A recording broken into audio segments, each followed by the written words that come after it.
Already మేము రాసుకున్నాము. అది సంబంధించిన మంత్రులందరి దగ్గర పంపించాను. ఆర్థిక శాఖ మంత్రి కేశవ్ అన్న కూడా చర్చించాను.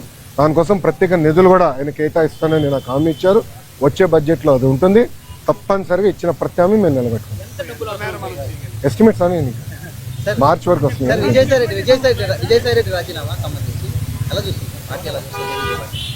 ఏ పార్టీ? వైకాపానా తెలుగుదేశం పార్టీ. ఇప్పుడు ఒకటన్నా, తల్లి చెల్లికే జగన్మోహన్ రెడ్డి గారి పైన నమ్మకం లేదు.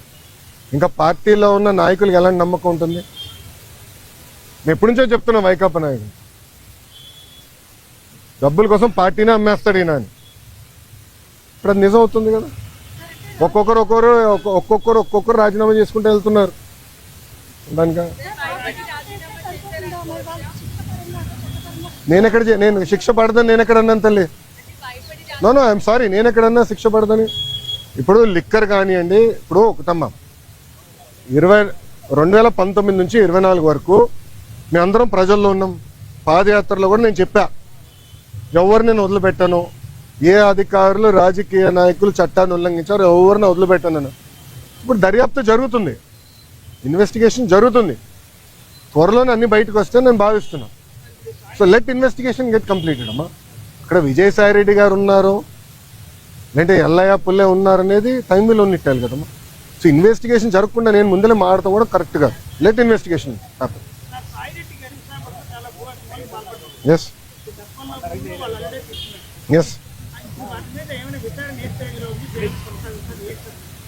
మీరు కాకినాడ పోర్ట్ విషయం కూడా మీ అందరు తెలిసిన విషయమే. కాకినాడ పోర్ట్ కూడా అడ్డగోలుగా తుపాకులు పెట్టి రూపాయి ఆస్తిని సుమారుగా 6 పైసలకి కొట్టేసానికి ప్రయత్నించారు. కొట్టేశారు, క్షమించాలి, ప్రయత్నం కాదు, కొట్టేశారు. ట్రాన్స్ఫర్ చేసుకున్నారు, కేసు పడింది.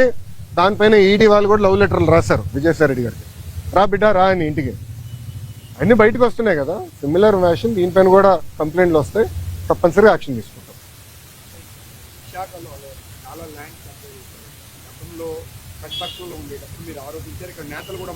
అవునండి. ఇప్పటికీ అంటే దాదాపు 6-7 నెలలు అయితే ఇన్వెస్టిగేషన్ నడుస్తున్నాను. ఎక్కడా కూడా గతంలో అధికారులు కూడా స్వయంగా చెప్తుంది ఏంటంటే అంత లీగల్గా ఉంది, ఎక్కడ తీసుకోవడానికి ఆస్కారం లేదని. సో స్టిల్ ఇప్పుడు కూడా వాళ్ళు సో ప్లీజ్ బీ పేషెంట్, ఓపిక పట్టండి స్వామి. దర్యాప్తు జరుగుతుంది కదా. అవునండి. ఇప్పుడు మనం కూడా మాట చెప్పా, ప్రభుత్వ పరిస్థితి గురించి కూడా దయచేసి ఒకసారి ఆలోచించండి. గత ప్రభుత్వం చేసిన అవినీతులన్నిటిపైన ఒకేసారి నేను దర్యాప్తు చేయాలంటే ఇంకా లా అండ్ ఆర్డర్కి పోలీసులు మిగలరమ్మా. ఎందుకంటే భూ అక్రమాలు కానీ, ఇసుక అక్రమాలు కానీ, మద్యం అక్రమాలు కానీ, గాలి కూడా అమ్మేశారు స్వామి. ఇంకా లా అండ్ ఆర్డర్కి పోలీసులు ఉండేదాకా ఉండదు. ఎందుకంటే ఒక్కొక్క ఇన్వెస్టిగేషన్ చాలా డీప్గా వెళ్ళాలి, పకడ్బందీగా చేయాలి. ఇప్పుడు లిక్కర్ ఉంది, చాలా పకడ్బందీగా చేస్తున్నారు. ఎవరెవరికి ఎప్పుడెప్పుడు ఎంత డబ్బులు ఎవరి చేతుల నుంచి మారినాయి మొత్తం వివరాలన్నీ సేకరించాం. సో ఇన్వెస్టిగేషన్ చాలా వేగవంతంగా జరుగుతుంది. ఒక్కొక్కటి చేయనియండి, అన్నీ ఒకేసారి చేసేది కెపాసిటీ మటుకు ప్రభుత్వానికి ఉండదు. ఎందుకంటే గతంలో అన్ని అక్రమాలు జరిగినాయి. నేను కూడా దీనిపైన చాలా స్పష్టంగా